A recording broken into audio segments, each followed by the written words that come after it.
Première partie de la présentation de, de notre livre.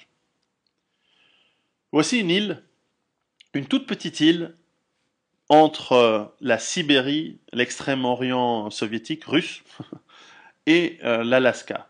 Cette petite île est l'île de Saint Matthews. Toute petite île qui, dans les années 40, en plein milieu de la guerre du Pacifique, aurait pu finir comme l'endroit où certains aviateurs américains dont l'avion serait tombé en panne ou quelques marins victimes de naufrage auraient pu finir sur cette île. Et comme cette île est très loin, les gardes-côtes de la marine américaine ont décidé de placer sur cette île des rennes. Pas la reine d'Angleterre, mais des rennes, des animaux qui sont parfaitement adaptés à ce grand climat nordique.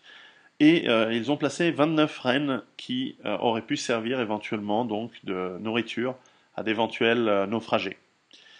Et comme la guerre s'est terminée, comme il n'y a pas eu de naufrage, comme il n'y a pas eu besoin d'utiliser ces rennes, eh bien celles-ci se sont développées, se sont épanouies sur cette île sans aucun prédateur et ont mangé et se sont reproduites pour atteindre une population assez grande de près de 6000 euh, unités, de 6000 rennes qui se sont développées jusqu'en 1964. Donc la progression était finalement très très forte. Et puis pendant l'hiver 64-65, ce qu'il s'est passé, c'est qu'il y a eu un hiver très rigoureux et simultanément toutes les ressources alimentaires de l'île ont été mangées. Il n'y avait plus suffisamment d'herbes pour nourrir une si forte population de 6000 rennes et la population s'est brutalement, brusquement effondrée pour n'atteindre qu'en 1966 un nombre de 42 rennes. En termes d'écologie, on appelle ceci un overshoot, c'est-à-dire le point où il y a une incapacité du nombre d'habitants, du nombre d'animaux, et ça fonctionne aussi bien pour des amibes que pour des troupeaux d'éléphants. Lorsqu'on a atteint la limite des ressources, il y a une baisse extrêmement brutale du nombre de la population. Et c'est quelque chose de très important à comprendre car il se vérifie dans tous les environnements. Lorsqu'il n'y a plus de ressources, il y a une baisse violente de la population. Et c'est intéressant de comparer le graphique précédent à celui-ci. Et comme vous l'aurez compris, ce graphique est en fait le graphique de la progression de la population humaine depuis 10 000 avant Jésus-Christ jusqu'à maintenant. Et l'on voit que nous sommes passés d'une population qui était relativement stable, avec quelques soubresauts, mais qui, pendant des millénaires, n'a pas dépassé les quelques dizaines, voire centaines de millions d'habitants à travers le globe, et une population qui a fini par croître avec le développement de la médecine notamment, de l'hygiène, et surtout à partir de la fin du XVIIIe siècle et la fin du XIXe siècle avec la première et la deuxième révolution industrielle, on voit que la population, par exemple, population humaine est passée en 1814 de 1 milliard d'habitants sur la planète à 2 milliards en 1930, donc à un peu plus qu'un siècle, et de 1930 à 2012, nous sommes passés essentiellement de 2 à 8 milliards. Et cette croissance en termes absolus de la population continue et s'accélère, même si le taux de croissance en réalité est en train de baisser, car nous sommes dans beaucoup de pays dans une phase de transition démographique. Ce qui est important de remarquer, c'est que cette courbe, en réalité, suit assez proche la courbe de développement des rennes. Simplement, on a mis un peu plus de temps. Lorsque une progression en pourcentage est relativement constante, nous appelons cela une progression exponentielle. Et il est important de comprendre la différence entre une croissance linéaire, qui est celle où on ajoute à chaque unité de temps un nombre qui est constant. Typiquement, si on ajoute à 1 une autre unité, et ensuite une autre unité, et ensuite une autre unité, notre courbe va être une courbe linéaire, c'est-à-dire qu'on va avoir 1, 2, 3, 4, 5, 6, 7, 8, 9, 10. La progression est linéaire, elle est constante. Si en revanche, nous avons un taux de croissance qui, lui, est constant, nous allons avoir qu'à chaque unité de temps, nous allons avoir, par exemple, prenons un exemple, nous allons doubler la population, par exemple. On peut imaginer que nous allons avoir 1, 2, 4, 8, 16, 32, 64, 128, 256, et ainsi de suite. Donc, nous allons voir que bien qu'au début, la progression géométrique ou exponentielle est très proche de la progression linéaire, très vite, avec le temps, celle-ci se sépare complètement, et si nous prolongeons ces courbes, on se rend compte que plus le temps avance, plus la différence est évidemment visible, et plus elle s'accélère. Et c'est cette accélération de la croissance, finalement, non pas du taux de croissance, mais du chiffre absolu que cela représente, qui est très intéressante dans la croissance exponentielle. Et c'est bien pour cela qu'elle est très difficile à comprendre pour l'esprit humain qui est habitué au quotidien et dans sa vie à ne voir des choses que de manière linéaire. La nature travaille souvent de manière linéaire et notre environnement est généralement de manière linéaire parce que les choses qui sont exponentielles ne durent pas longtemps et sont généralement des anomalies dans l'environnement. Et donc, si on revient à notre courbe de croissance de la population humaine, nous nous rendons compte que clairement, nous sommes dans une phase totalement unique dans l'histoire de l'humanité. Jamais nous sommes arrivés à des éléments avec une aussi forte croissance et surtout, il n'y a jamais eu, du moins dans l'histoire connue, une aussi forte population humaine à travers le monde. Et ce qui est intéressant à comprendre, c'est que pour tout environnement, lorsque nous avons un nombre de ressources limitées, il est intéressant de comprendre que s'il y a une croissance exponentielle, le moment où nous atteignons la consommation de la moitié de ces ressources n'est pas intuitivement ce qu'on aurait pu donner à la moitié d'une échelle de temps. C'est plutôt vers la fin. Le moment où on a consommé la moitié des ressources est très proche du moment où on a consommé l'ensemble des ressources. Parce que nous sommes dans une phase d'accélération. Et ça, c'est un élément fondamental à comprendre pour bien comprendre l'urgence dans laquelle nous nous situons. Alors, la question qui est intéressante de se poser, c'est par rapport à, puisque nous habitons une planète qui a par définition un nombre de ressources fini, est-ce que 8 milliards d'habitants sont suffisants? Y a-t-il des ressources pour autant de personnes? Alors évidemment, aujourd'hui, dans les conditions actuelles, la réponse est évidemment oui.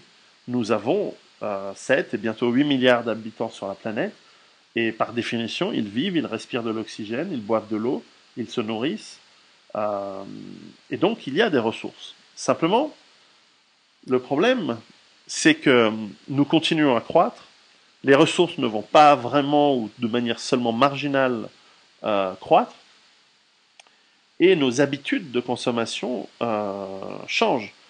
La plupart des 8 milliards d'habitants ne veulent pas vivre comme vivait le paysan africain ou indien du XVIe siècle.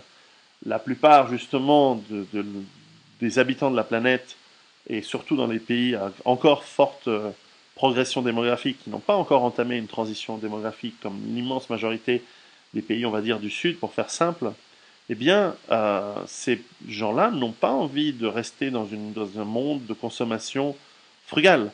Ils veulent tous avoir une infrastructure autour d'eux, des écoles pour leurs enfants, une nourriture plus riche et plus variée, notamment avec de la viande, notamment avec des transports. On voit ces développements en Inde, on voit ces développements en Afrique. Bien entendu, la Chine est l'exemple parfait, où nous avons un pays qui a fait un bond en avant absolument phénoménal en 30 ans. Et la question va se poser, y aura-t-il suffisamment de ressources pour tout le monde et pour combien de temps? Ça, c'est la question dont devraient parler les journaux, les médias tous les jours, car c'est la question dont dépend notre vie, dont dépend notre survie, notre qualité de vie aussi, sur ces prochaines années. Et ça, c'est fondamental à comprendre. Et la première ressource fondamentale, celle sur laquelle tout notre monde est basé et construit, c'est bien entendu le pétrole. Et nous allons voir que nous sommes à l'aube, malheureusement, de la fin du pétrole bon marché. Alors pour cela, il faut comprendre comment fonctionne un puits de pétrole. Eh bien, lorsque vous avez détecté un gisement, celui-ci sera identifié, il sera estimé comme étant valable et rentable pour être exploité. À ce moment-là, il va y avoir une mise en place pour mettre en œuvre une extraction. Et puis, ce gisement, eh bien, au cours du temps, va rapidement arriver à une phase d'extraction, on va dire, de moyenne, où nous allons avoir un certain nombre de pompes, un certain nombre de puits sur ce gisement. Et au bout d'un certain temps, ce temps peut être très très long, comme c'est le cas des grands gisements en Arabie Saoudite, ou il peut être plus court pour des gisements plus petits, et il va varier aussi en fonction du nombre de pompes que l'on va mettre. Plus on va le pomper rapidement, plus il va se tarir, plus il va se vider. Et puis un jour, eh bien, voilà, lorsque nous arrivons aux limites de ce gisement, eh bien, il va y avoir une diminution. Celle-ci peut être plus ou moins rapide, aussi parce que des nouvelles technologies, des nouvelles méthodes d'extraction peuvent éventuellement aller, si on peut dire, faire le fond de tiroir du gisement et aller gratter encore un petit peu plus de ressources. Mais enfin, en général, cela reste marginal et nous avons de toute façon une diminution d'extraction qui peut être plus ou moins longue et qui peut varier, bien sûr, aussi en fonction des technologies et du nombre de pompes et de puits que l'on va forer sur le même gisement. Mais enfin, ça c'est la théorie d'un gisement, et cette théorie n'est absolument pas contestable à mon sens. Voilà, toute chose ayant une fin, et le pétrole ne se créant pas par magie, mais par des méthodes bien comprises et bien connues qui prennent des millions et des millions d'années à des pressions tout à fait précises et des températures également très particulières. C'est bien pour ça que le pétrole ne se trouve pas à n'importe quel endroit, il ne se trouve pas n'importe où sous le sol, et il se trouve uniquement à des endroits précis que les géologues connaissent très très bien, et l'essentiel du territoire de la planète ayant été exploité, nous connaissons très très bien cette industrie, encore une fois, majeure et fondamentale pour l'économie globale humaine d'aujourd'hui.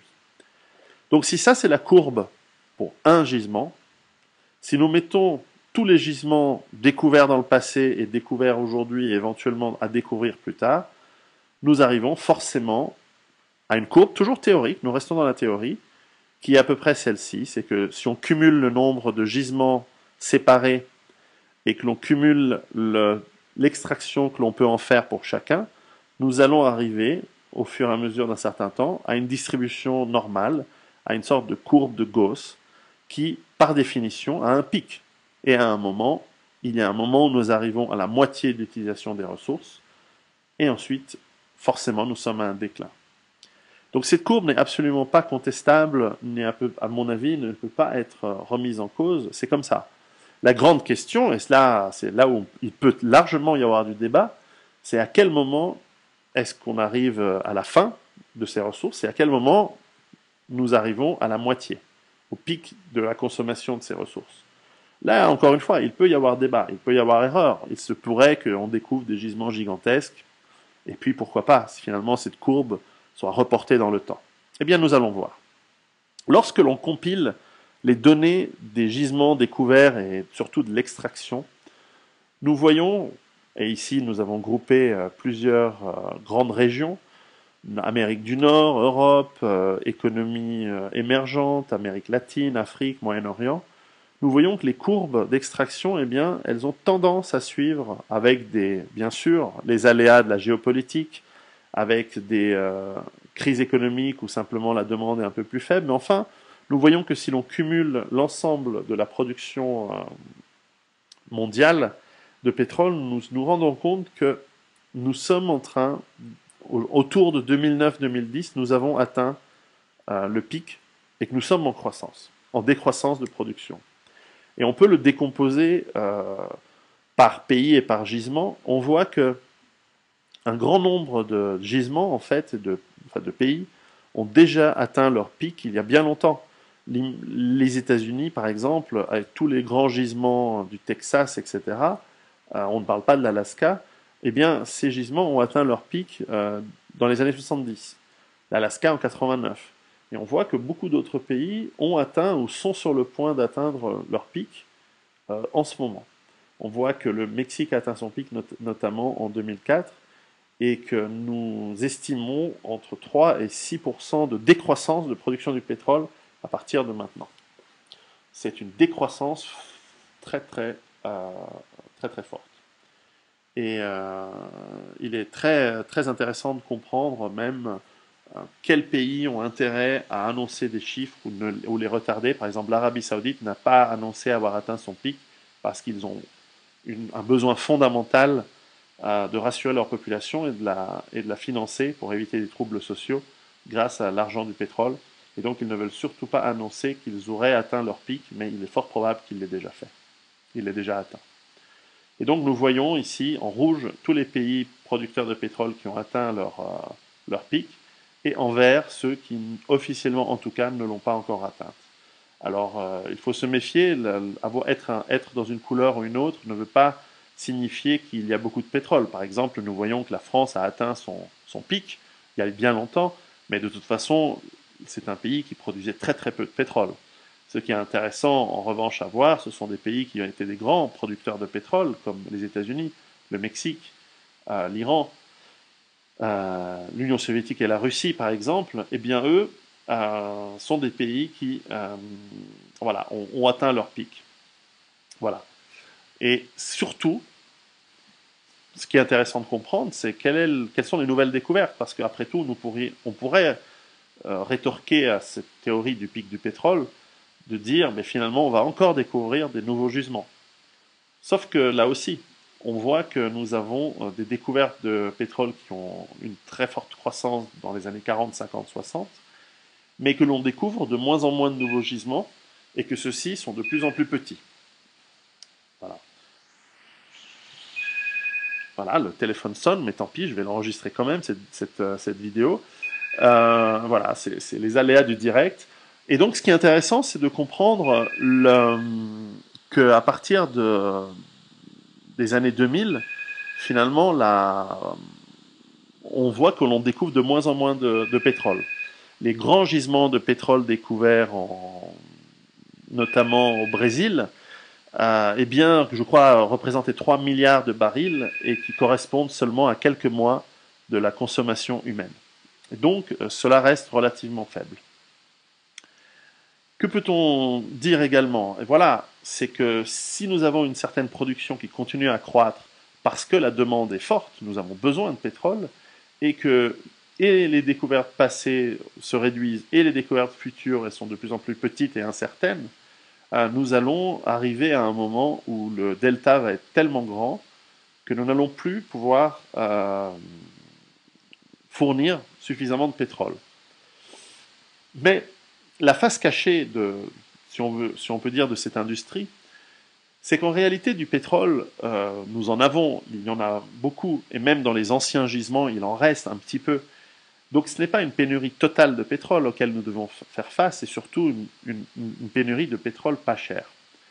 Pourquoi? Parce que si le pétrole dans le temps pouvait ressembler à ceci, c'est-à-dire une image d'Épinal typiquement d'un derrick, où l'on creuse un trou dans le sol, même pas tellement profond, et l'on touche des nappes de pétrole qui giclent par pression, et donc il suffit de les mettre, de les canaliser dans des tubes afin de répartir ce pétrole ensuite dans des réservoirs, dans des fûts ou dans des camions et des pétroliers.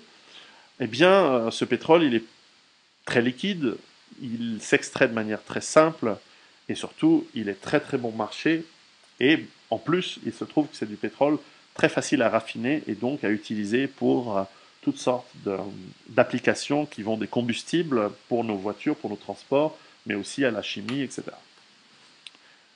Aujourd'hui, évidemment, les champs de pétrole, les nouveaux, ressemblent à ça, c'est-à-dire des étendues de sable, de schiste bitumineux que l'on doit traiter de manière extensive avec de l'eau chaude, donc il faut déjà avoir beaucoup d'eau, il faut de l'énergie pour la chauffer, il faut de l'énergie pour l'injecter sous pression contre ces sables, et il va falloir travailler ces immenses étendues pour sortir le sable. Le coût d'extraction, finalement, est beaucoup, beaucoup, beaucoup plus élevé. Et c'est donc important, et quand on voit la taille des excavatrices et des camions qui travaillent là-dessus, on se rend compte que ces camions ne fonctionnent pas exactement à l'air, mais aussi au pétrole. Et la question qui va se poser, et c'est celle que les économistes ont de la peine à comprendre, c'est que le jour où vous aurez besoin de plus de pétrole pour faire tourner toute cette infrastructure d'extraction que celui que vous allez extraire, eh bien, énergétiquement parlant, pour le jour où vous utilisez un baril pour en extraire un autre, eh bien, ça n'a plus aucun sens, ni économique, ni énergétique, quel que soit le prix que vous allez donner à ce pétrole. Et en fait, on le voit, alors j'ai repris une courbe de l'excellent site de Chris Martenson, où on voit quelle est l'énergie nécessaire pour le retour énergétique que l'on obtient. Donc on voit que chez les anciens gisements de pétrole, nous avons par exemple un retour qui est proche de 90%. Nous avons typiquement un certain investissement énergétique qui nous en rapporte beaucoup. Malheureusement, plus on arrive sur des gisements plus récents ou plus complexes, typiquement ces sables bitumineux ou alors des offshore lointains, profonds comme on appelle, ou alors du pétrole arctique, nous arrivons à des coûts qui sont prohibitifs et surtout des coûts énergétiques où le retour énergétique se rapproche de zéro. Et le jour où vous avez à zéro, pas un, c'est-à-dire que pour une unité d'énergie dépensée, vous recevez une unité de retour, eh bien vous ne pouvez plus, ça ne vaut plus la peine de le faire et on arrive à la fin, bien que la technologie peut permettre bien sûr d'améliorer ce rendement, mais enfin la tendance lourde reste la même. Finalement, c'est un peu comme lorsque vous avez un pommier dans votre jardin, vous allez, lorsque vous avez besoin de quelques pommes pour faire votre tarte, vous allez d'abord attraper les pommes qui sont faciles, qui sont proches, et puis seulement plus tard, vous allez prendre votre échelle et aller tout en haut de l'arbre, éventuellement ramasser les pommes. Et si vraiment vous êtes affamé qu'il ne reste rien, à ce moment-là, vous allez même manger les pommes qui ont été à moitié grignotées par les oiseaux et par les vers. Et voilà. Parce que, bien sûr, l'être humain fonctionne, et c'est très logique, et c'est normal, et c'est même très bien, par l'économie d'énergie, c'est-à-dire que nous n'allons pas dépenser notre propre énergie de manière inconsidérée pour un retour qui est faible. Nous allons toujours tenter de maximiser le retour sur notre effort. C'est normal. Et donc nous voyons dans différents graphiques qu'aujourd'hui, nous sommes aussi à des prix qui augmentent. Et lorsque l'on voit l'effort qui est fourni par les grands groupes pétroliers pour aller chercher sur des concessions des pétroles de plus en plus lointains, de plus en plus coûteux, avec des forages en eau profonde, par exemple, comme c'est ici le cas de Deepwater Horizon, qui a eu ce fameux terrible accident. Et puis, lorsque l'on voit, par exemple, les technologies que l'on est obligé d'inventer pour pouvoir aller ramasser les tout derniers barils qui restent encore dans les puits existants, typiquement avec du forage latéral, etc., on se rend compte que ici, il n'y a pas de complot pour nous cacher des réserves de pétrole secrètes.